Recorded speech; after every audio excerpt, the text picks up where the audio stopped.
Hello, hello, you fantastic people of the internet.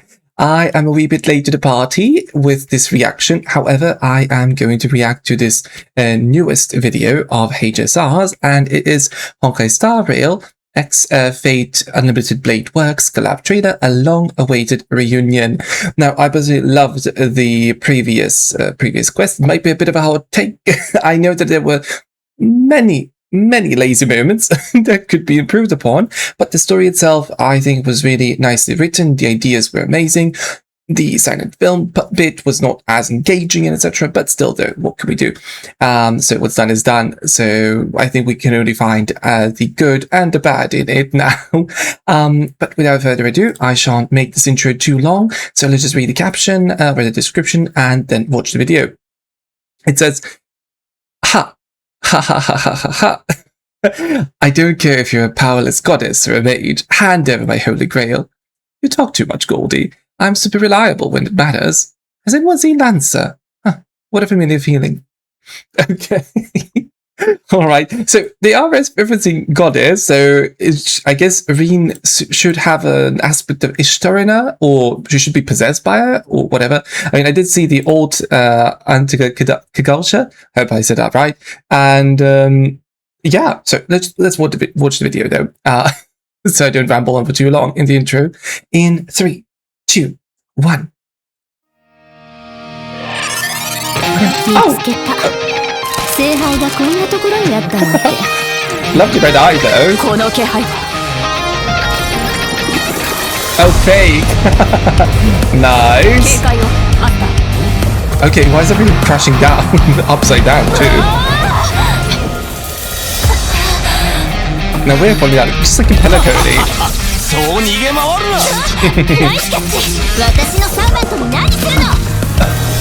She's also okay.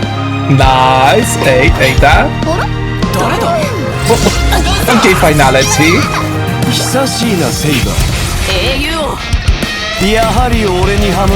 Oh. Hi, Niguara. Nice. I honestly love it.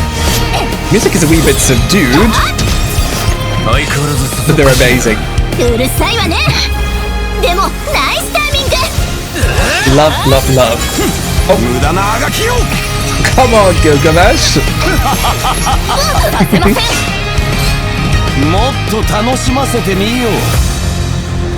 Oh, is that like Sparksy? Oh, okay. Wait.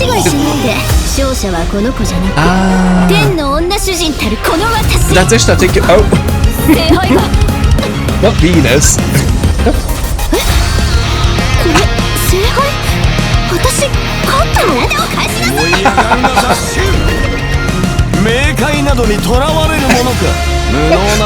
Pathetic the world.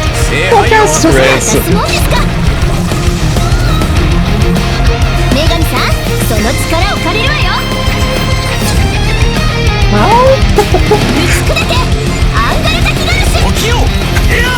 Oh, it's a beautiful visual there. I can't wait to go back. Oh, okay. Alright then. Interesting. Don't tell me Castos will be one of the servants. I cannot. Okay, yeah, I guess that's it. Okay, that was incredibly fun. Just a couple of things. I won't make this too long since I do have a stream where I will be playing through the main story or the Imaginary Holy War.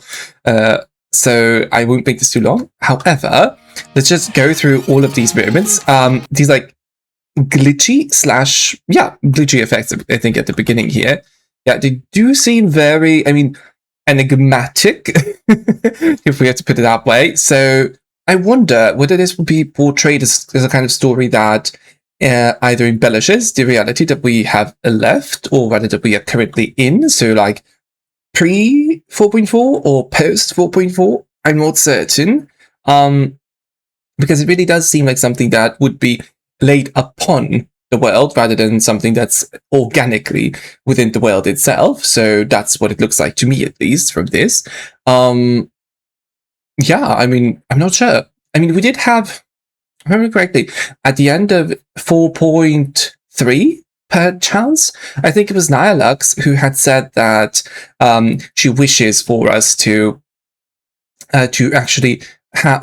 She actually mentioned that within the story quest itself, she wanted like another Holy Grail award, etc. And she did mention a similar kind of story. I think I would have to go through my through my screenshots, of which there are many, to find that. But I think it was mentioned multiple times, so not just once. So yeah, I would imagine there's then a sort of like a kind of enigmatic approach to reality, or rather embellishing of reality itself.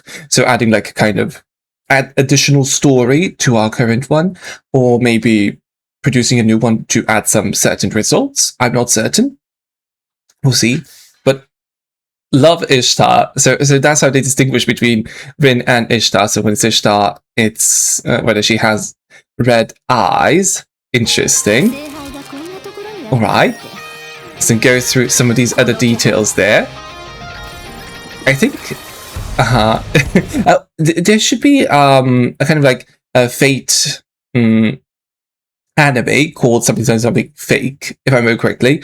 I have not watched that one, as you can see, but I might actually watch it due to the collaboration taking inspiration from it. Yeah, it's rather curious that we have Unlimited Blade Works as the main inspiration for the event. However, in the previous one, we had sort of like Fate Zero moments, where in this one, whereas in this one we have, from what I can gather here at least, Grand Order, Babylonia, Last Front, whatever it's called, series moments. So that's rather interesting. I'm not sure what to make of that. So I love how they're combining different Fate series all into this one jumbled up, orderly, methodical. Well, I always called it a mess without even having played through it, so I can't call it a mess now. And I really do hope that it's not messy in any manner. But yeah, I mean, so far I'm rather curious to see how it all turns out. I mean, it seems that Rin has managed to take up some of either Ishtar's power, or she's getting possessed by Ishtar. So we'll see. I'd rather be inclined towards the latter, maybe. And we do have her flying bow, I guess. I forgot what it's called. But she looks stunning. Truly, truly stunning. I love this sort of intro. The average one in Tosaka. Also, finality? Like, finality MC here? Why? What's going on? I really hope we get to find out a wee bit more about finality through this Trailblaze Continuance story. That'd be wonderful, though. You know? So, that way this makes it all the more canon than the previous maybe interpretation, even though the previous one is of course canon, and it is a sort of product of Sampo's wishes, as we find out at the end. Still, though, I would like for this one to be as canon, or even more so, more important to the lore. Let's say a bit more pertinent in that regard. Nice. Honestly, love the animations. They look amazing. Also, hello. I mean, this is always a showcase of the Enigmata, so, okay. Making up the world, could this be like symbolizing that the Enigmata is what makes up the world? Possibly like the foundation of the world? Or is Gilgamesh accessing it like, like he's accessing myths of the world, like myths and stories that make up his own being. Like Ea is the beginning and the destroyer. So, that'd be rather interesting. So, him being actually kind of like a product of the Enigmata themselves, because his foundation is myth. That'd be interesting. Interesting concept. King of heroes from another world. I love Fate, really. I've been in love with it for years now. I think the first time I watched it was in 2010 or so. So I've loved it ever since then. And these animations are just splendorous. I love how she just pushed them all back now, and this time they're using chains. But they're using Enkidu. Oh, he'll never let Enkidu go now, will he? Also, this bit, hello? Like, is this supposed to be like a mighty reference besides the heart itself, like the 10th thoracic vertebra? Come on now.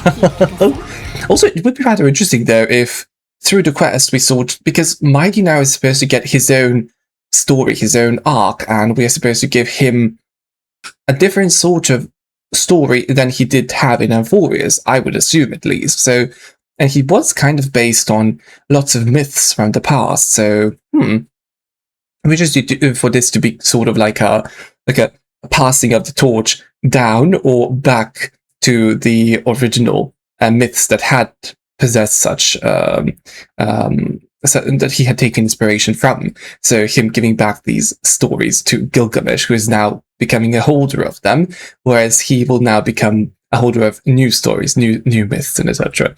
That'd be rather interesting. I love how Usher is supposed to be the antagonist here, and she's taking over Rin. Interesting. And Rin is resisting. Like, that's amazing. She has very, very good mental fortitude. Also, this part. Like, first of all, pathetic Netherrealm. Let's not insult Cassie. Come on now. Look at her. I can't. I actually did see a screenshot of this on Twitter. I tried my best to avoid Twitter these past few days, even though I am addicted for the most part. I can't. No, it's so campy, But also later on, I mean, if Castris is supposed to be a servant here, I'm not sure what class she would fit the best. I mean, by color, I'd probably say Rider, and also she does pull them at the end of the trailer. So that's supposed to be like her carriage or something, or maybe her chariot of sorts is supposed to be her dragon. That'd also be interesting, huh? Pollux the chariot. I guess that would make sense, wouldn't it? Yeah. All right, but also you have this sort of like a Babylonia aspect here. I would assume that since we have Gilgamesh and Ishtar, and now we have the Netherrealm, I guess Cassie is supposed to be Ereshkigal, the goddess of death here, which is fascinating. I guess that fits her a lot, though. I mean, I hadn't really... the origin of Castris would be, of course, the myth of Castor and Pollux. So adding a bit of Ereshkigal there too would, I guess, make sense with her whole aesthetic. I hadn't really given that thought previously. Interesting. Okay, I would have to delve into that a wee bit more though. But on first glance, at least, that's what I would assume this is connected to. But then we are missing some other key characters, like who's supposed to be Quetzalcoatl. There's no one else. I don't know. I don't know if it's supposed to be Quetzalcoatl then. Interesting.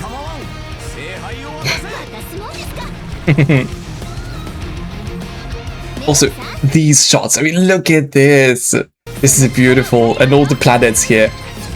This has to be a thumbnail. I'll have to put myself in the middle there. But my goodness, look at it. Oh, it's so beautiful. God, she's majestic. She's majestic. Oh, she has Ishtar's earrings as well there.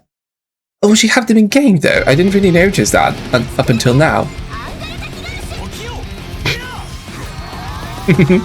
Also, the clash of their powers here, of their noble phantasms, produced this sort of like black hole. Hello. Okay, that That seems a wee bit ominous now, doesn't it? Interesting. And I love the magical seal there. Nice. Fate star rail, fate. Interesting. This. Yoisho. Poor Pastrus. Oh my goodness. Poor thing. Lancer left in the end there. Also, the poster here. That should be the Unlimited Blade Works poster, shouldn't it? I think so. If I'm not mistaken, at least. Nice, interesting. Love it. Honestly, love the references. I can't wait to play through the quests, which will be in like 25 minutes, so I best wrap up here. But those are my thoughts, those are my opinions, commentary, whatever we'd like to call this part here, analysis, I guess. But that would be then it for today. Thank you all then for sticking around. If you enjoyed the reaction, feel free to like, share, subscribe, and stick around for more, because of course I will be playing through the stories, watching all of the upcoming videos, etc. So yeah, and of course, if you have any comments, if you'd like to share your thoughts, your theories, and etc., feel free to share them in the comments. I would really love to read them. So until next time, I hope you all have a wonderful day, night, whatever part of the day you're watching this in, and I'll see you very soon. I'm Tony Talks, and I hope to catch you soon. Thank you so much. Bye bye, tiddles.